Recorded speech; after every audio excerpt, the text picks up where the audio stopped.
Some of the most powerful medicines in history came from plants that could kill a person, not weeds, not gentle herbs. Plants so toxic that a single mistake could stop a heart, shut down the lungs, or end a life within hours. And yet, across the ancient world, the greatest healers deliberately grew these plants. They planted them on purpose. They guarded them. They passed down, in careful detail, exactly how to use them without dying, because they had discovered something that modern science would not confirm for thousands of years. The line between a poison and a cure is not the plant, it is the dose. Today we are looking at 10 plants so dangerous that the ancients treated them with fear and respect, and yet so valuable that they refused to give them up. And the final plant on this list has done something almost no medicine can claim. It has stayed in continuous use for more than 2,000 years. The physicians of the pharaohs trusted it, and remarkably, doctors still prescribe its compound today. This is educational content, not medical advice. And this warning matters more here than in any video we have made. Every plant on this list can harm you. Several can kill. None of them is a home remedy. Do not touch, taste, or experiment with any of them. This is the story of how ancient healers handled the most dangerous plants on Earth, not an invitation to handle them yourself. Welcome to the Green Domain, where ancient wisdom meets modern science. If you are fascinated by the forgotten history behind the world's most powerful plants, consider subscribing. Every week, we uncover the stories that shaped medicine, civilization, and human survival. Let us begin. Number 1. Foxglove, the plant a folk healer hid from a doctor. In the 1700s, an English country doctor named William Withering was baffled.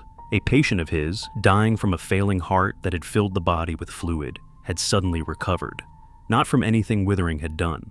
The patient had been treated by a local woman, a folk healer with a secret family recipe of more than 20 herbs. Withering hunted down that recipe, and he found that the one ingredient that truly mattered was the foxglove. It was a daring thing to study because the foxglove is one of the most beautiful and most deadly plants in the world. Tall spires of purple bells, and inside every leaf, a compound that can stop the human heart.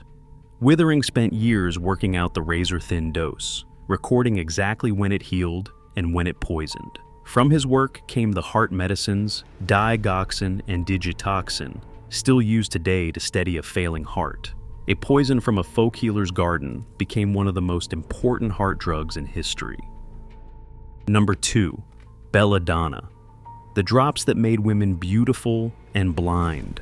Imagine dripping the juice of a poisonous plant directly into your eyes every morning because society has told you it makes you more beautiful.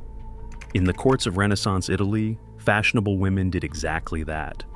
The drops made their pupils grow wide and dark, alluring by the fashion of the time, and slowly they damaged their vision. The plant was Belladonna, and its very name means beautiful woman in Italian. What those women did not fully grasp was that they were using one of the most poisonous plants in Europe. Its sweet black berries have killed countless people, and it was a notorious tool of assassins for centuries. But the same property that widened those pupils made belladonna priceless to healers.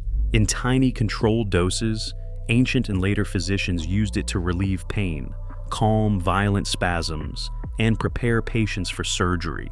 From it, modern medicine drew atropine, still on the World Health Organization's list of essential medicines, used today to restart a dangerously slow heart, and as an antidote to certain poisons. A plant used for vanity and for murder now saves lives in emergency rooms. Number 3. Opium poppy, the flower named after the god of dreams. When a German pharmacist first isolated the active compound of the opium poppy in the early 1800s, he named it after Morpheus, the Greek god of dreams. He called it morphine. It was one of the first times in history that a pure compound had ever been pulled from a plant, and it changed medicine forever. But the poppy was ancient long before that. For thousands of years, across the entire ancient world, its milky sap was the only thing that could truly silence agony and bring sleep to the dying. The ancient healers revered it and feared it in equal measure, because the poppy's mercy is inseparable from its menace. The same compounds that erase pain can quietly slow breathing until it stops, and they pull the user toward addiction. No plant on this list holds both gifts so completely: the god of dreams and the shadow of death in a single flower. Number 4. Aconite, the poison on the hunter's arrow. Long before it was a medicine, aconite was a weapon. Ancient hunters and warriors smeared this plant on the tips of their arrows and spears because its poison was so fast and so certain. The old Greek name for it, wolfsbane, comes from its use to kill wolves. It has been called, for thousands of years, the queen of poisons, and it earns the title. The toxin can pass straight through the skin, and there is little room for error. And yet, here is the part that should not make sense. In traditional Chinese and Ayurvedic medicine, this same arrow poison was a treasured remedy. How could anyone use the queen of poisons safely? Through obsessive preparation. Healers learned to soak and boil the root for hours, sometimes a full day, deliberately breaking down its poison until what remained could safely warm the body and ease deep pain. It is a stunning example of ancient pharmacology. They could not see the molecules, but through centuries of careful, costly trial, they learned to discern one of the deadliest plants on Earth. Modern researchers still handle it with extreme caution. Number 5. Mandrake, the root that was said to scream. No plant in history is wrapped in darker legend than the mandrake. Its thick, forked root often grows in the shape of a human body, and the ancients found this terrifying. A legend spread across Europe that the mandrake screamed when it was pulled from the earth, and that the scream would kill or madden anyone who heard it. So, the stories say, harvesters would tie a dog to the plant and step back, letting the animal pull the root free and suffer the scream in their place. Behind the myth was a genuinely powerful, genuinely dangerous plant, a cousin of Belladonna with the same potent compounds. In the ancient world, Greek and Roman physicians used mandrake as one of the very first anesthetics. A first-century physician described soaking it in wine and giving it to patients to send them into a deep sleep before surgery, but the dose was a gamble with a life. Too little and the patient felt the knife, too much, and they never woke up. The screaming root of legend was, in truth, humanity's first, desperate attempt to defeat the pain of surgery. A plant feared as a monster became a mercy on the operating table. Number 6. Hemlock, the poison that killed a philosopher. Athens, the year 399 BC. An old man sits in a prison cell, calmly drinking from a cup handed to him by the state that has condemned him. The man is Socrates, one of the founders of Western philosophy. The drink is crushed hemlock. Ancient accounts describe how the cold numbness climbed his body from his feet, step by step, until it reached his heart. That single historical moment made hemlock one of the most infamous plants in human history. What makes it so quietly dangerous is its disguise. Hemlock looks almost identical to harmless wild carrot or parsley, and through the centuries, people have died simply by mistaking it for food. And yet, even this plant had a place in old medicine. In minuscule, fearful amounts, healers used it as a sedative and to still violent spasms. We do not include it to suggest it could ever be used safely. It is lethal with almost no margin. We include it because it is the purest example of this video's paradox. The very plant chosen to carry out a death sentence was also, in the most careful hands, used to ease suffering.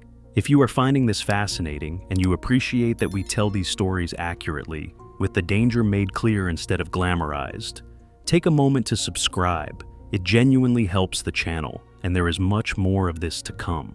Now, back to the plants. Number 7. Yew, the graveyard tree that now fights cancer. Walk through almost any old churchyard in Europe, and you will likely find an ancient yew tree standing among the graves. There is a grim reason they were planted there. Nearly every part of the yew is highly poisonous. Its needles and seeds contain compounds that can stop the heart suddenly, and there is no antidote. Planting it behind churchyard walls helped keep wandering livestock away from it. For most of history, the yew was simply the tree of death. But here is what almost no one expects. In one of the most astonishing reversals in all of medicine, scientists screening thousands of plants for anything that might fight cancer found their answer in the bark of this very tree. The compound they discovered became one of the most important chemotherapy drugs in the world, used against breast, ovarian, and lung cancer. The tree that for centuries stood watch over the dead now extends the lives of the living. There may be no better symbol of this entire story. Number 8. Strychnine tree, the poison of 1,000 crime novels. If you have ever read an old murder mystery, you have probably met this plant's poison by name. Strychnine. It comes from the seeds of a tree native to India and Southeast Asia, and it kills in a famously horrifying way, causing the entire body to seize in violent convulsions. For centuries, it was used as a pest poison, and, far too often, as a murder weapon. And yet, in traditional Indian and Chinese medicine, the seeds, put through elaborate detoxification rituals, were used in extremely small amounts for certain ailments.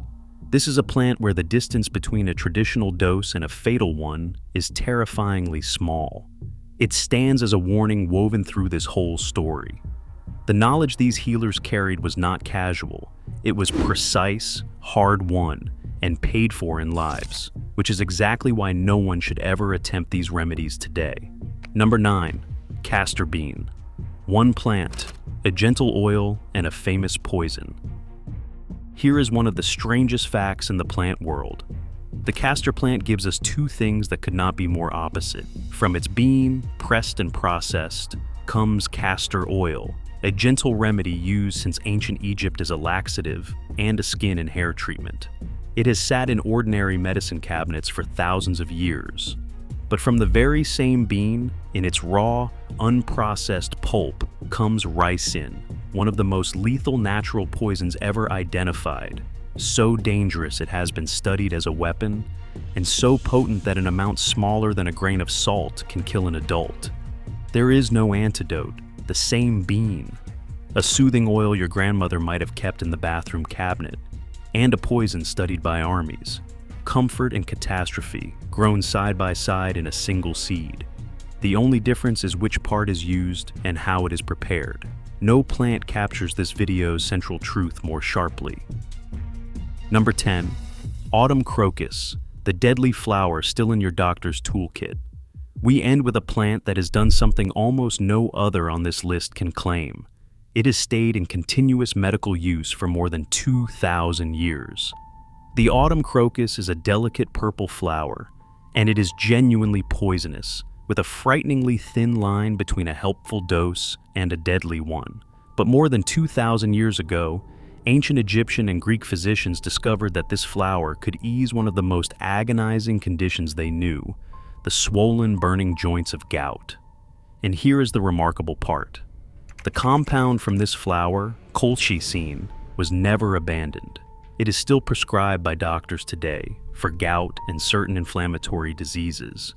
A true ancient remedy that survived every advance of medicine and remained in the modern hospital.